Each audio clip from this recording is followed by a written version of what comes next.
Boa tarde aos amigos do Centro Espírita Allan Kardec. Vamos iniciar mais uma atividade de exposição doutrinária. Na tarde de hoje vamos aguardar alguns instantes para procedermos então o início das nossas atividades.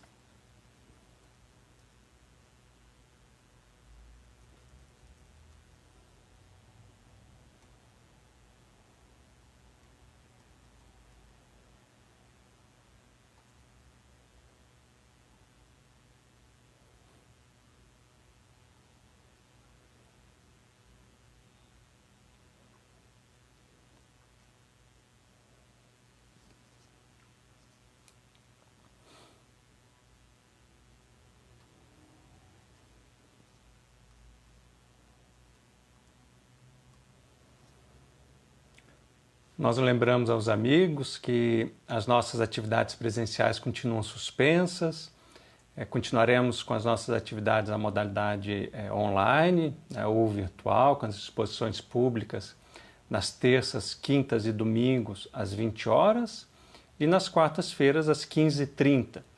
E disponibilizamos também os grupos de estudos para aqueles que desejam se aprofundar, participar de reflexões salutares em torno do Espiritismo. Temos o grupo de domingo às 18h30, que fica disponível também para aqueles que desejam estudar um pouco mais sobre a doutrina espírita. E também temos o atendimento fraterno, através do diálogo. Aqueles que têm interesse, busque na nossa linha do tempo ou deixe aqui um comentário buscando pela atividade do atendimento fraterno que algum dos nossos amigos, trabalhadores do SEAC farão contato para organizar então esse momento de atendimento fraterno. Nesse período em que nos afastamos fisicamente, nós temos também a oportunidade de, nesses instantes em que nos reunimos, seja através da exposição pública, que ocorre terça, quarta, quinta e domingo, nós temos também o momento de prece, que estamos realizando sexta e sábado e segunda às 18 horas. Mais uma oportunidade de elevarmos o nosso pensamento através da prece.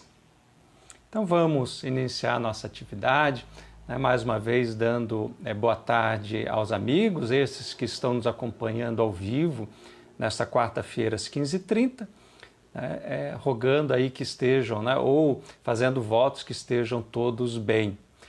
Nós vamos fazer uma leitura do livro Pão Nosso, ditado pelo Espírito Emmanuel através de Chico Xavier, capítulo 76, As Testemunhas. Portanto, nós também, pois que estamos rodeados de uma tão grande nuvem de testemunhas, deixemos todo o embaraço. Paulo, na sua carta aos Hebreus, capítulo 12, versículo 1. Comenta então o benfeitor Emmanuel. Este conceito de Paulo de Tarso merece considerações especiais por parte dos aprendizes do Evangelho. Cada existência humana é sempre valioso dia de luta, generoso degrau para a ascensão infinita. E, em qualquer posição que permaneça, a criatura estará cercada por enorme legião de testemunhas. Não nos reportamos tão somente àquelas que constituem parte integrante do quadro doméstico, mas, acima de tudo, aos amigos e benfeitores de cada homem que o observam nos diferentes ângulos da vida, dos altiplanos da espiritualidade superior. Desculpem. Em toda parte da terra, o discípulo respira rodeado de grande nuvem de testemunhas espirituais que lhe relacionam os passos e anotam as atitudes. Porque ninguém alcança a experiência terrestre a esmo, sem razões sólidas com bases no amor ou na justiça. Antes da reencarnação, espíritos generosos endossaram as súplicas da alma arrependida. Juízes funcionaram nos processos que lhe dizem respeito. Amigos interferiram nos serviços de auxílio, contribuindo na organização de particularidades da luta redentora. Esses irmãos e educadores passam a ser testemunhas permanentes do tutelado. Enquanto perdura a nova tarefa, eles falam sem palavras nos refolhos da consciência. Filhos e pais, esposos e esposas, irmãos e parentes consanguíneos do mundo são protagonistas do drama evolutivo. Os observadores, em geral, permanecem no outro lado da vida. Faze, pois, o bem possível aos teus associados de luta no dia de hoje e não te esqueças dos que te acompanham em espírito, cheios de preocupação e amor. Então vamos aproveitar a leitura de Emmanuel, que nos permitiu então elevar o padrão dos nossos pensamentos, para nos unirmos em prece, te agradecendo, Senhor Jesus, pela oportunidade renovada de reencontro com a doutrina espírita. Doutrina que ilumina a nossa consciência, que nos permite esclarecimentos, mas que também consola a nossa alma. Te agradecemos também, Senhor Jesus, por essa nuvem de testemunhas que nos acompanham os passos. Amigos queridos, amados irmãos de outros tempos, que buscam nos inspirar ao bem, à caridade, ao acerto das nossas ações, da nossa conduta. Que eles recebam o nosso carinho, o nosso reconhecimento e as tuas bênçãos. E que possamos nós caminharmos resolutos no bem, que nós possamos, inspirados pela doutrina espírita, realizar a cada novo dia o melhor que pudermos, vivenciando os teus ensinamentos. Te agradecemos, Senhor Jesus, por esse instante e te rogamos que nos envolva em paz e em harmonia, hoje e sempre. Então, a nossa proposta hoje é falarmos um pouco sobre obsessão e desobsessão. De forma muito rápida, porque o tema é extremamente complexo e profundo, que demandaria bastante tempo para compreendermos as suas minúcias, os seus detalhes, mas aqui vamos dar uma visão geral a respeito do processo obsessivo e da desobsessão. E evidentemente necessário que nós possamos entender a diferença entre influência espiritual e obsessão espiritual. Será que nós estamos sendo objeto de uma influência espiritual ou de uma obsessão espiritual? Será que toda influência espiritual é obsessão? E será que toda obsessão é uma influência espiritual? E nós vamos compreender através da questão 459 de O Livro dos Espíritos, quando o codificador pergunta então aos espíritos: influem os espíritos em nossos pensamentos, em nossos atos? O que eles respondem? Talvez muitos de nós já conhecemos a resposta. Muito mais do que imaginais. Influem a tal ponto que, de ordinário, são eles que vos dirigem. Portanto, os espíritos influenciam os nossos pensamentos e os nossos atos. Portanto, todos nós estamos sob influência espiritual. E como se dá esse processo? E o codificador vai aprofundar um pouco mais sobre isso na obra Gênese, lá no capítulo 14, item 15, quando ele diz então: criando imagens fluídicas, o pensamento se reflete no envoltório perispirítico, como no espelho. Toma nele corpo e aí, de certo modo, se fotografa.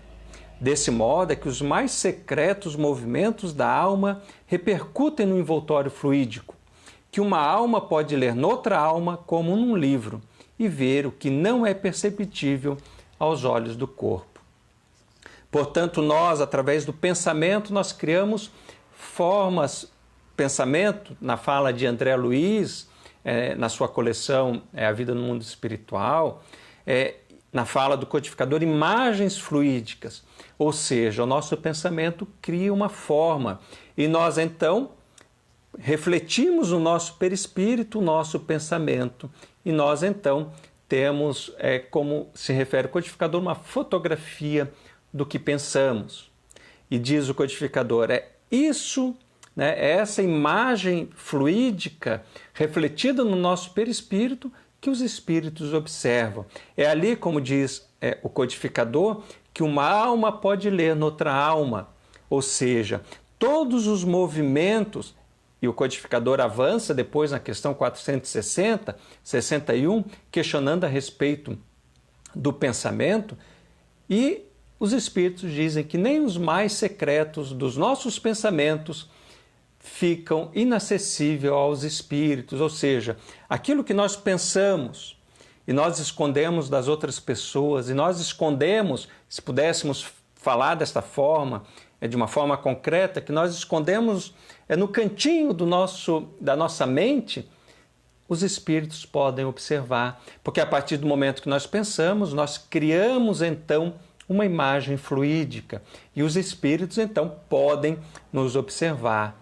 E dessa forma então nós vamos, através da afinidade, através da sintonia, nós vamos então, evidentemente, receber a influência espiritual. Como nós falávamos, nós estamos sob influência espiritual. Na fala dos espíritos, são os espíritos que nos dirigem, que influem os nossos pensamentos e nossos atos. A grande questão é, quais espíritos estão nos influenciando? Será que são bons espíritos? Ou será que não são? Como nós vamos avaliar isso? De forma muito rápida, como vimos o codificador nos ensinando, basta percebermos os nossos pensamentos. O que nutrimos em nosso mundo íntimo? O que estamos pensando? O que alimentamos os nossos pensamentos? E evidentemente, como nós criamos uma imagem fluídica, como nós refletimos esses pensamentos no nosso corpo perispiritual, nós atrairemos então por sintonia espíritos que pensam de igual forma, que trazem dentro de si o mesmo teor, os mesmos objetivos, o mesmo desejo. Ou seja, nós precisamos então avaliar melhor o conteúdo dos nossos pensamentos. Porque evidentemente que o Emmanuel nos traz ali, na leitura inicial do Pão Nosso, de que há no plano espiritual aqueles espíritos que nos tutelam, aqueles espíritos que trabalharam o nosso planejamento reencarnatório, que nos acompanham desde o momento do nosso renascimento e estão caminhando ao nosso lado, exatamente com o objetivo de nos influenciar, para que nós possamos atender aquelas necessidades que trazemos. Mas é evidentemente que, a partir do momento que nós conseguimos formar os pensamentos, a partir do momento que nós começamos a ter aspirações deste ou daquele teor, desta ou daquela natureza, nós poderemos continuar recebendo a influência desses espíritos ou não. Poderemos então dar espaço para aqueles espíritos que se alimentam do mesmo teor fluídico dos nossos pensamentos. E nós vamos observar, neste momento atual que estamos atravessando, por exemplo, da pandemia, qual o teor dos nossos pensamentos? Será que nós alimentamos otimismo ou pessimismo? Esperança ou desesperança? Será que nós conseguimos observar este momento com otimismo, com esperança? Desta forma, nós atrairemos espíritos que, de igual forma, têm otimismo e esperança. E eles, então, vão nos influenciar. Eles vão, então, nos retroalimentar desses pensamentos. Agora, se nós alimentamos o pessimismo, se nós estamos alimentando esta visão deturpada desse momento atual, da quadra histórica, de que não há uma luz no fim do túnel, de que não há esperança, de que esse momento não terminará, nós estamos alimentando-nos de pessimismo. E nós então sintonizaremos com espíritos de igual teor. Portanto, essa influência espiritual, ela se dá em decorrência dos nossos pensamentos, lembrando que cada pensamento está envolvido num sentimento. Quando nós pensamos mal, nós envolvemos esse pensamento em um sentimento. São as nossas vibrações íntimas que então nutrem esses pensamentos. E então nós poderemos ser influenciados por uma gama gigante de espíritos, como falávamos, desde aqueles espíritos que estão no plano espiritual e têm afinidade conosco, aqueles parentes que partiram, aqueles parentes que sequer conhecemos, mas que estão no plano espiritual nos auxiliando, mas também aqueles que trazem consigo a melancolia, os pensamentos pessimistas, depressivos. E então, quando há essa aproximação, há essa influência espiritual, nós então recebemos essa influência espiritual nessa aproximação. E então, o nosso pensamento, projetado fluidicamente, é alimentado pelo pensamento desse espírito também. Então, nós estamos alimentando e sendo retroalimentados por esses pensamentos.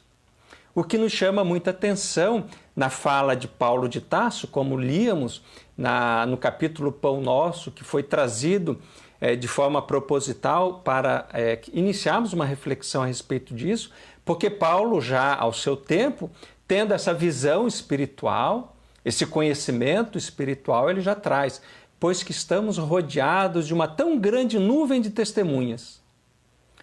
Deixemos de todo o embaraço e o pecado que tão de perto nos rodeia e corramos com paciência a carreira que nos está proposta. Ou seja, Paulo de Tarso vem nos falar dessa nuvem de testemunhas que nos observam. E é exatamente essa a proposta de identificarmos qual o teor dessa nuvem de testemunhas. Os nossos pensamentos é que dirão qual o teor dessa nossa companhia espiritual. E recomenda Paulo de Tarso sabiamente, deixemos todo o embaraço e o pecado ou o erro, o equívoco que tão de perto nos rodeia intimamente e aqueles espíritos que compõem essa nuvem de testemunhas que também está tão próxima, que também nos rodeia, e corramos com paciência a carreira que nos está proposta. Paulo de Tarso não sabia ou não tinha conhecimento de um planejamento reencarnatório. Nós temos esse conhecimento, nós podemos entender a carreira que Paulo de Tarso nos apresenta, é o nosso planejamento espiritual, é o caminho que estamos trilhando, como peregrinos que estamos indo passo a passo. E vejamos a advertência de Paulo, corramos com paciência. Ou seja, estamos neste momento conduzindo o barco da nossa existência em meio a uma pandemia, onde temos esses pensamentos que são alimentados pelas próprias redes sociais de pessimismo. Há aquela informação, aquela desinformação, há o negacionismo e os pensamentos ficam em dúvida a respeito da realidade, mas nós devemos nos inspirar de confiança, de esperança, sem ansiedade, com paciência. Porque esse período terminará um pouco mais à frente. Podemos pensar que estamos há tanto tempo já nessa condição, mas podemos olhar para frente e avaliarmos que logo depois virá dia novo, virá a oportunidade renovada do reencontro, dos abraços, e então seremos preenchidos de esperança, de coragem, com paciência. A palavra deste momento é paciência. Devemos ser pacientes. E vejamos só a visão de otimismo, porque podemos ser pacientes em nosso lar, ou podemos ser pacientes também com uma convalescência do corpo, recebendo os medicamentos, experimentando também a condição de pacientes. Então, neste momento, estamos todos nós convocados a uma postura paciente, porque o momento em que a situação ficará melhor estar logo à frente, porque coordenando todo esse processo está a mão amorosa de Jesus. Portanto, vimos a questão da influência espiritual, mas nós vamos observar também, agora, a partir deste momento, a questão da obsessão espiritual. Vimos o que é influência espiritual e passaremos então a observar a obsessão espiritual. Falávamos no início, será que a influência espiritual é obsessão? Será que a obsessão é influência espiritual? E podemos dizer sem qualquer dúvida de que toda obsessão é uma forma de influência espiritual, mas nem toda influência espiritual é obsessão, porque, como vimos, nós sintonizamos, às vezes momentaneamente. Um exemplo, agasalhamos a tristeza, a melancolia, e nós então podemos atrair espíritos que estão nessa mesma faixa de vibração, de tristeza. Mas nós podemos, de repente, através da prece, elevar o pensamento, experimentar alegria e otimismo. Aquele espírito que momentaneamente nos influenciou se afasta, porque nós mudamos a nossa paisagem mental. A obsessão, por sua vez, no conceito trazido por Allan Kardec, o Evangelho segundo o Espiritismo, vai nos dizer que a obsessão é uma ação persistente que o espírito mau exerce sobre um indivíduo. Apresenta caracteres muito diversos, desde a simples influência moral, sem perceptíveis sinais exteriores, até a perturbação completa do organismo e das faculdades mentais. Ou seja, a obsessão é essa ação persistente de um espírito mau sobre um indivíduo. Portanto, muda um pouco a característica de uma simples influência espiritual, que momentaneamente o espírito sintoniza e a partir do momento que nós elevamos o padrão vibratório, ele se afasta. A obsessão tem por trás a figura de um espírito mau. Essa ação persistente, ou seja, ele persiste nessa ação. E o codificador vai nos dizer que ela tem vários caracteres, desde a simples influência moral, a obsessão simples, até a obsessão trazida como subjugação, ou seja, perturbação completa do organismo físico e das faculdades mentais. Portanto, essa ação persistente de um espírito mau sobre o indivíduo, ele tem essa característica.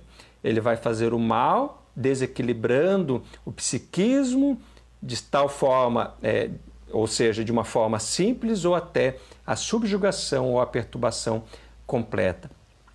O codificador que trabalhou a obsessão espiritual de forma muito profunda, como deveria ser dentro da doutrina espírita, vai também falar sobre a obsessão desde o Livro dos Médiuns, desde a obra O Céu e o Inferno até a obra Gênese. E na Gênese, o codificador também vai falar, ele vai dizer: a obsessão decorre sempre de uma imperfeição moral que dá a ascendência a um espírito mau.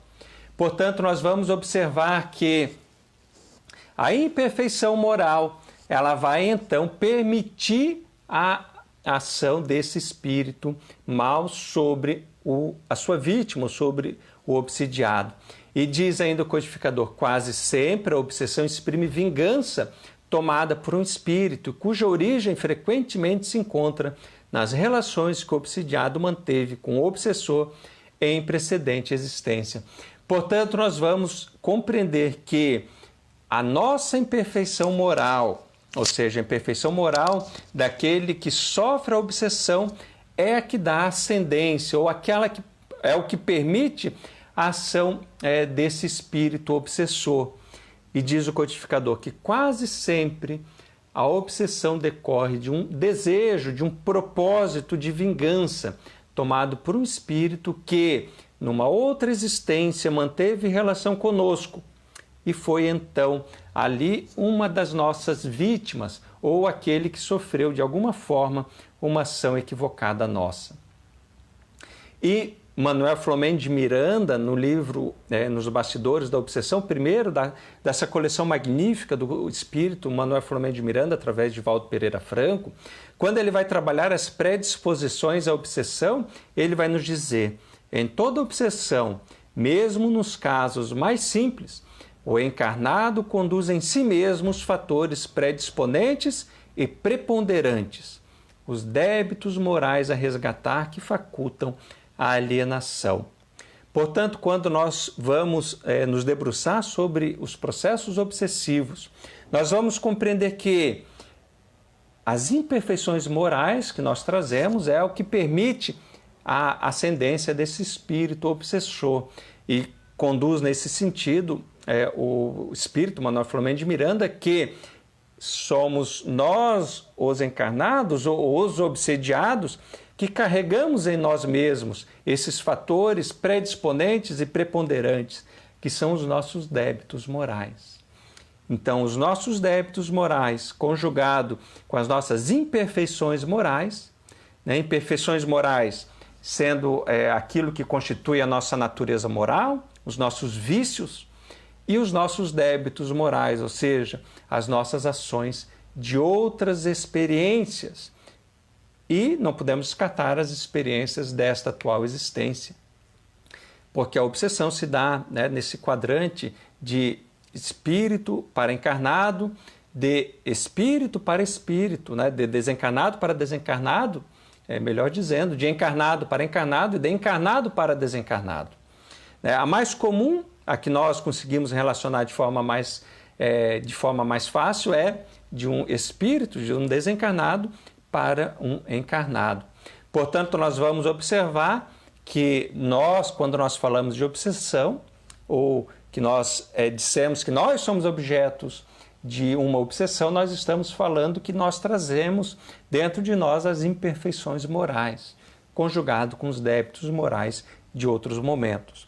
E Sueli Caldas Schubert, que tem um livro que vai também abordar de forma muito didática obsessão e desobsessão, ela vai nos falar: a invigilância é a porta que se abre para o mundo íntimo, facilitando a incursão de pensamentos estranhos, cuja finalidade é sempre o conúbio degradante entre mentes desequilibradas, o inevitável encontro entre credor e devedor, os quais não conseguiram resolver suas divergências pelos caminhos do perdão e do amor. E aqui nós vamos falar de invigilância. Sueli Caldas Schubert vem nos falar que a invigilância é essa porta que se abre, ou seja, aquilo que Manuel Filomeno de Miranda vai nos falar, nós damos um espaço mental, nós abrimos em nossa mente um plug mental. E o espírito obsessor vem então e pluga o seu pensamento, essa incursão de pensamentos estranhos. Então, essa invigilância é a abertura da porta que permite, então, esse conúbio degradante entre o pensamento do espírito obsessor e o nosso próprio pensamento. E diz ela, é o inevitável encontro entre o devedor e o credor. Ou seja, é este encontro para que possamos alinhar, resolver aquilo que nós não conseguimos através do perdão e do amor. Isso Sueli Caldas Schubert nos traz também de forma muito lúcida e muito didática alguns estados emocionais que representam invigilância em nossa vida. E nós aqui vamos trazer de forma muito acentuada esse trecho de Sueli Caldas Schubert para que nós possamos, a partir desse momento, estarmos vigilantes. Porque falávamos ali atrás a respeito de otimismo e de pessimismo, de esperança e desesperança. E aqui nós vamos destacar vigilância e invigilância. Jesus, quando sobe ao Getsemane, levando consigo Simão Pedro, João e Tiago, ele diz, vigiai e orai. Vigiai e orai. Então a vigilância é esse estado de alerta. Alerta para dentro, do que há dentro do nosso mundo íntimo, a desorganização íntima dos pensamentos, dos sentimentos e o estado emocional. Quando nós estamos invigilantes, nós damos vazão e muitas vezes não percebemos e ela nos diz então, vamos ver se nós conseguimos nos encaixarmos em algum desses estados. Estados emocionais que representam então invigilância. Ela vai nos falar revolta. A revolta é um estado emocional que nos aponta para a invigilância. Nós nos revoltamos. Neste momento atual, é muito comum nós nos revoltarmos, por exemplo, contra aqueles que representam o povo, aqueles que têm as funções políticas, uns irresponsáveis e inconsequentes, outros desviando recursos, outros agindo no bem, embora não haja espaço para a sua divulgação. E há aqueles que se revoltam vendo essa contradição, esse grande paradoxo de comportamento daqueles que receberam o encargo de tutelarem a vida de uma nação, de um povo. E surge então a revolta. E a revolta então exprime esse estado emocional invigilante. Ou seja, quando nós conhecemos a doutrina espírita, nós sabemos que cada qual dá o que tem e pela ação e reação, pela lei de ação e reação, ele responderá no tribunal da própria consciência pelas suas ações. O ódio, ideias negativas de qualquer espécie, depressão, tristeza, desânimo, pessimismo, medo, ciúme, avareza, egoísmo, ociosidade, irritação, impaciência, maledicência, calúnia, desregramentos sexuais, vícios de toda ordem, o fumo, tóxicos, o álcool. Portanto, nós vamos ver esses estados emocionais que denotam a nossa invigilância. Se nós estamos odiando, nós estamos invigilantes. Se nós estamos agasalhando pessimismo, nós estamos invigilantes. Se nós estamos agasalhando medo, nós estamos invigilantes. E o que fazer então, quando nós detectamos esse estado emocional desequilibrado? Nós devemos trabalhar no sentido de encontrar a harmonia, de encontrar o equilíbrio, de buscar observar o lado bom da vida, valorizar o momento, valorizar a existência, perceber que esse estado de coisa é transitório e passará. Não há motivo para medo, só nos ocorrerá aquilo que é melhor para nós mesmos.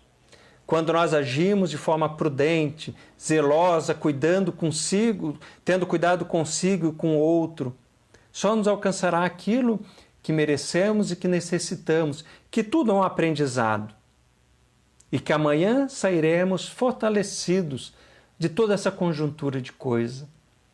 Nós não podemos, através desse cultivo, desse estado emocional degradante, desequilibrado, permitir que nós, então, desequilibremos-nos psiquicamente, que nós possamos abrir uma porta mental para espíritos obsessores. Porque, vejamos bem, não é o espírito obsessor que nos instalou o pessimismo. Nós, num estado emocional desequilibrado, quando nós estamos invigilantes, nós nos tornamos pessoas pessimistas. E esse pessimismo é a porta de entrada para a ação desses espíritos, quando eles têm a finalidade de nos alcançar. Portanto, devemos estar vigilantes. Agasalhamos pessimismo, olhamos com otimismo. Possamos observar no horizonte o sol da esperança, o dia novo que chegará. Fortalecermos as nossas energias, as nossas vibrações, leituras edificantes, vigilância. E então nos traz a proposta. E quem é o obsessor? Quem é esse espírito mau que nos busca a todo instante? Quando nós nos desequilibramos, que nos deseja recompor os nossos débitos morais do passado. Algumas religiões trazem a figura do diabo, né? Ou uma figura teratológica, né? Como se tivesse saído das trevas, formas, né? Extravagantes. Isso Elikau Schubert vem nos dizer: o espírito obsessor é uma pessoa como nós. Ou seja, é o irmão a quem os sofrimentos e desenganos desequilibraram certamente com a nossa participação. Então, quando nós falamos do espírito obsessor, nós devemos ter a nossa fala com muita fraternidade. É um irmão nosso. É um irmão nosso que desequilibrou psiquicamente, que deseja vingança, porque ele sofreu, de alguma forma, o peso das nossas ações. É alguém que nós prejudicamos, falando de forma muito direta. É alguém que nós fizemos o mal, é alguém que nós traímos a amizade sincera, é alguém que nós traímos amorosamente, de forma desastrada. É esse espírito que, por não termos optado muitas vezes pelo espaço do perdão e da amorosidade, que vem nos cobrar, através de uma vingança insana, através do desequilíbrio do seu mundo íntimo, cobrar-nos as nossas ações do passado. Portanto, o obsessor é um irmão de caminhada. É alguém que em algum momento nós damos a mão e nós então prejudicamos. Nós o deixamos em algum momento no caminho que percorríamos caído pelas nossas próprias forças. E então ele vem nos cobrar e evidentemente está enfermo, evidentemente é um espírito que está na sua natureza infeliz. E ele então tem uma ideia fixa, uma monoideia. E qual é o seu objetivo? A vingança. E ele então traz aquele aspecto do passado.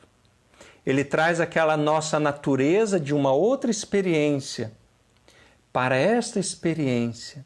E ele então traz essa ideia de vingança. Ele deseja nos causar o tropeço, nos deseja o mal. Traz essa ideia fixa. E o que fazermos? Como nós trabalharmos diante desse conhecimento, de sabermos como atua esse espírito obsessor, sabendo que ele é esse nosso irmão que se aproxima, trazendo esse desejo, essa ideia fixa da vingança. Emmanuel vem nos trazer algo muito belo também no livro Pão Nosso. Ele vem falar: o tratamento de obsessões não é trabalho excêntrico em nossos círculos de fé renovadora.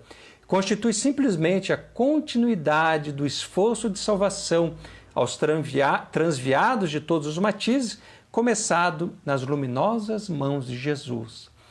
Jesus já vem trazer a terapêutica. Jesus já vinha ao seu tempo, em tantos trechos narrados em um Novo Testamento, iluminar a consciência de obsessores e de obsidiados. Já vinha fazer essa desconexão mental entre este espírito obsessor. Então, como nós vamos trabalhar diante de um quadro de obsessão espiritual? E diz então Ivone Amaral Pereira, no livro Recordações da Mediunidade: o obsidiado, aquele que sofre a obsessão espiritual, se não procurar renovar-se diariamente num trabalho perseverante de autodomínio ou autoeducação, progredindo em moral e edificação espiritual, jamais deixará de se sentir obsidiado. Ainda que seu primitivo obsessor se regenere, sua renovação moral, portanto, será a principal terapêutica nos casos em que ele possa agir.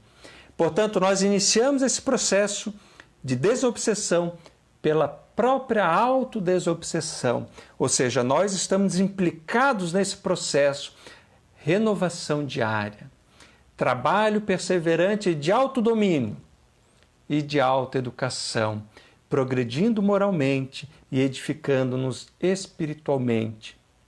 Ou seja, nós devemos estar atuantes no autodomínio, dominarmos os nossos maus pendores, as nossas más tendências, autoeducando-nos, progredindo.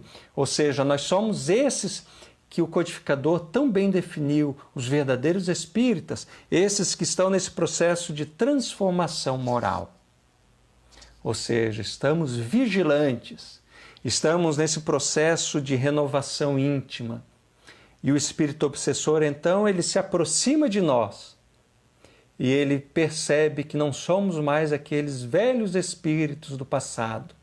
Nós mudamos, nós nos renovamos e ele percebe então essa mudança dentro de nós. Agora, se nós não mudamos, esse espírito obsessor ele pode até se regenerar, tocado pela compaixão, sendo auxiliado por benfeitores espirituais que o desejam bem, ele se afasta. É só que como nós não renovamos as nossas atitudes, não buscamos a transformação moral, a autoeducação, outros espíritos darão continuidade a esse processo. É como se nós deixássemos a porta aberta. E então aquele espírito primitivo, inicial, melhor dizendo, aquele primeiro espírito obsessor, se afasta, se recuperou, se renovou no bem, e nós então não nos renovamos e damos continuidade a esse processo. Diante disso, esse processo de reforma íntima é essencial. Por isso o codificador vai falar em O Livro dos Espíritos, indispensável que o obsidiado faça a sua parte, porque é necessário destruir em si a causa da atração do mau espírito. Então nós precisamos buscar a reforma íntima ou a transformação moral. E qual é o outro recurso que temos? Nós temos a valiosa ferramenta da prece, que o codificador vai dizer na obra Gênesis, codificador Allan Kardec, em todos os casos de obsessão, a prece é o mais poderoso meio de que se dispõe para demover de seus propósitos maléficos o obsessor. A prece. Nós vimos que estamos rodeados por uma grande nuvem de testemunhas, dispostas a nos auxiliar. Lembrando, fomos nós que abrimos a porta para o processo obsessivo, o nosso desequilíbrio emocional, revolta, ódio, impaciência, intolerância. Nós atraímos, em primeiro momento, uma influência espiritual passageira, mas nós permitimos que a porta fique aberta para um processo obsessivo. E nós então iniciamos o processo de autodomínio, de renovação íntima, de transformação moral, o autoconhecimento impulsionando a renovação do ser, a prece, mecanismos de desobsessão espiritual. E nos dizem ainda o espírito Joana de Ângeles, nos casos de obsessão grave, o obsidiado fica como que envolto, impregnado de um fluido pernicioso que neutraliza a ação dos fluidos salutares e os repele. É daquele fluido que importa desembaraçá-lo. Ou seja, há casos, como dizem, como vimos no início, daquele processo obsessivo mais grave, a subjugação. Então, nesse processo, a terapêutica espírita é mais intensa através do passe, da água fluidificada. É necessário desvincular fluidicamente o obsessor do obsidiado. E nós vimos o quanto nós estamos implicados nesse processo. E Joana de Ângeles, então, no livro Florações Evangélicas, vai nos dizer: recorre aos recursos espíritas, ora e ora sempre, para adquirires resistência contra o mal que infelizmente ainda reside em nós.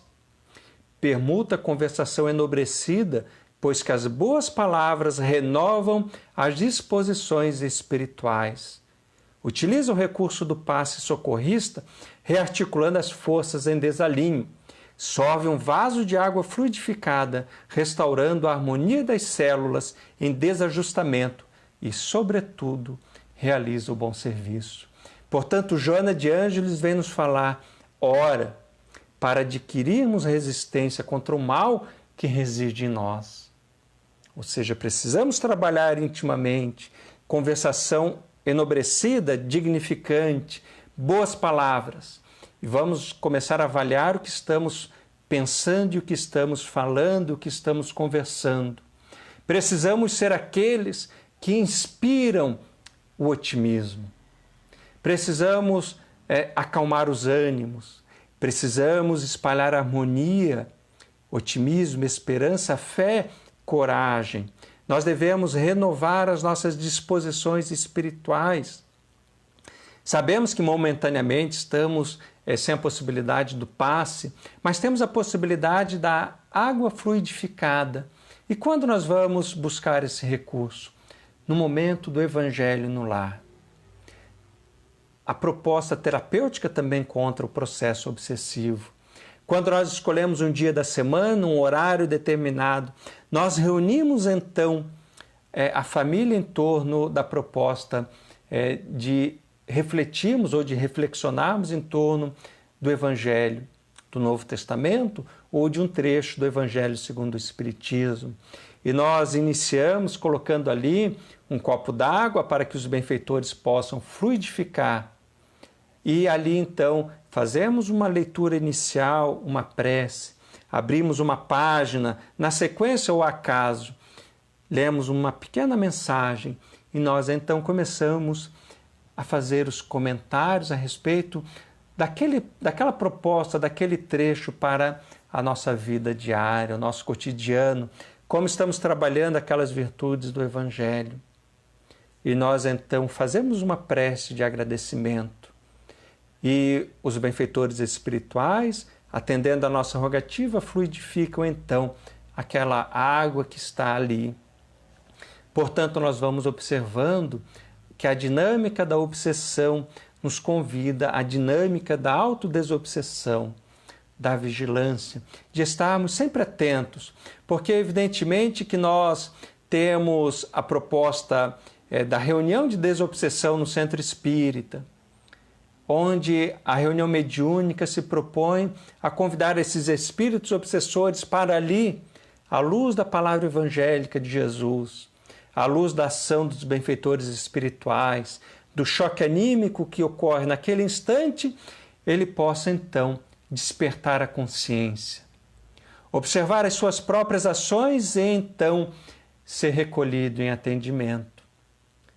Esta é a prática mediúnica dirigida à desobsessão, mas nós, por nossa vez, devemos estar fazendo a nossa parte.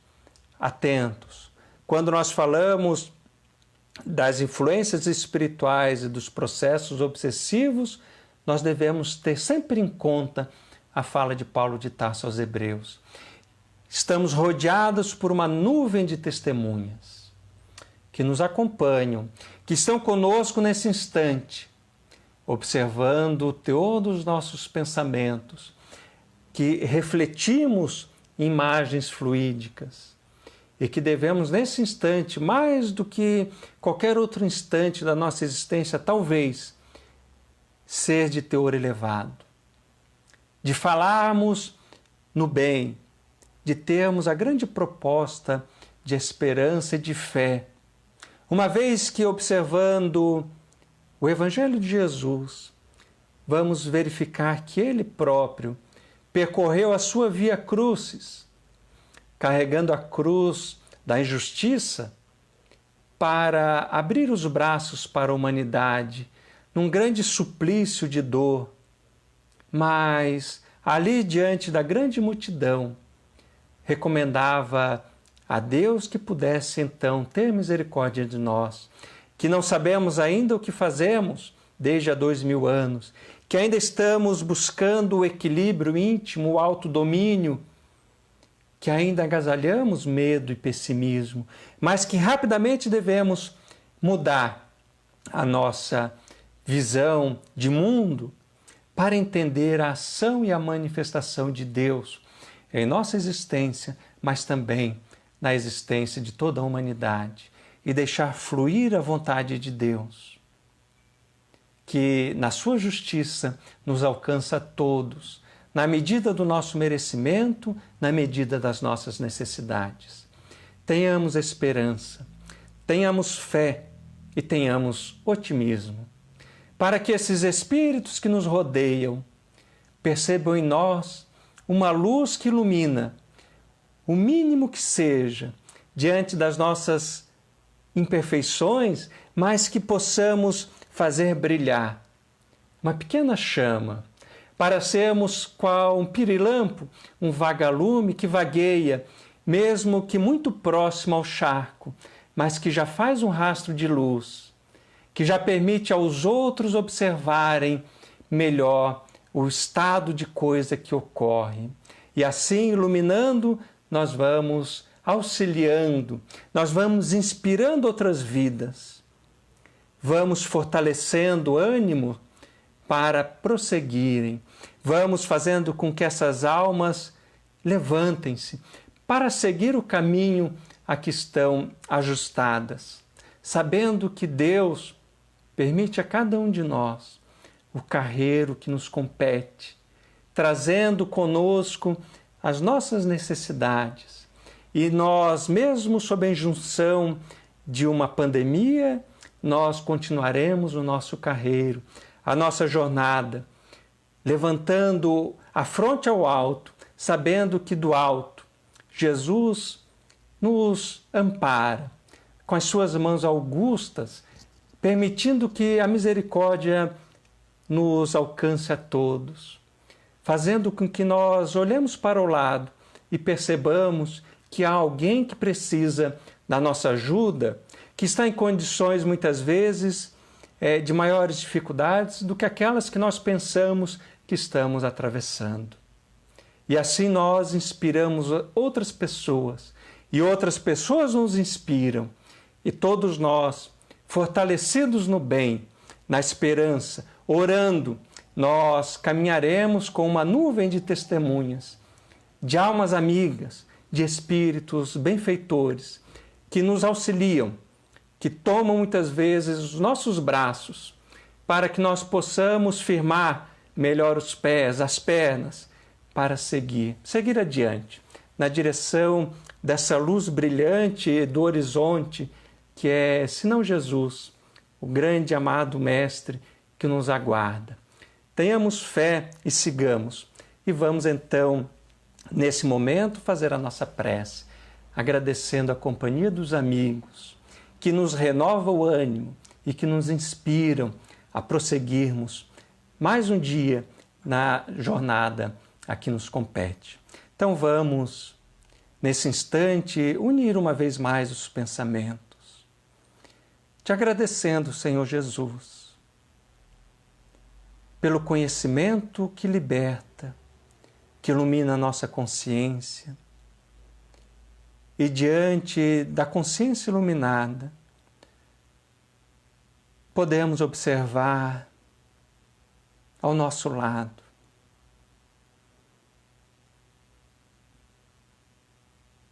aqueles que nos desejam tanto bem,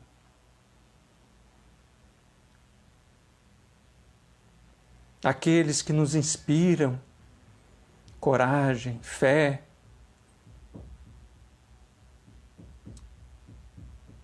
que nos inspiram a suportarmos os instantes que se apresentam aflitivos,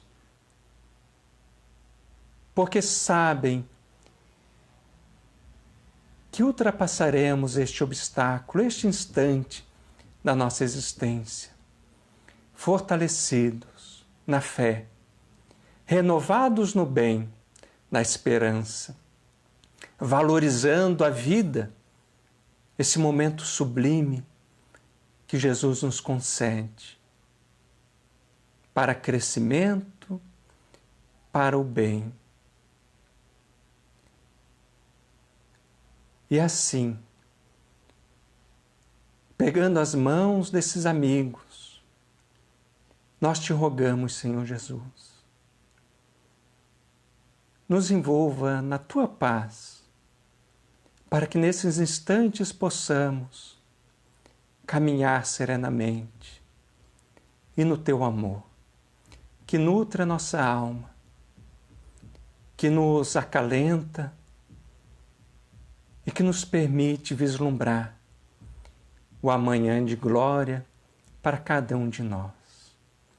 Obrigado, Senhor Jesus, e que assim seja. Então agradecemos mais uma vez aos amigos e que possamos nos reencontrar amanhã às 20 horas, em mais um momento de reflexão, de exposição da doutrina espírita. Muito obrigado e que Jesus nos abençoe.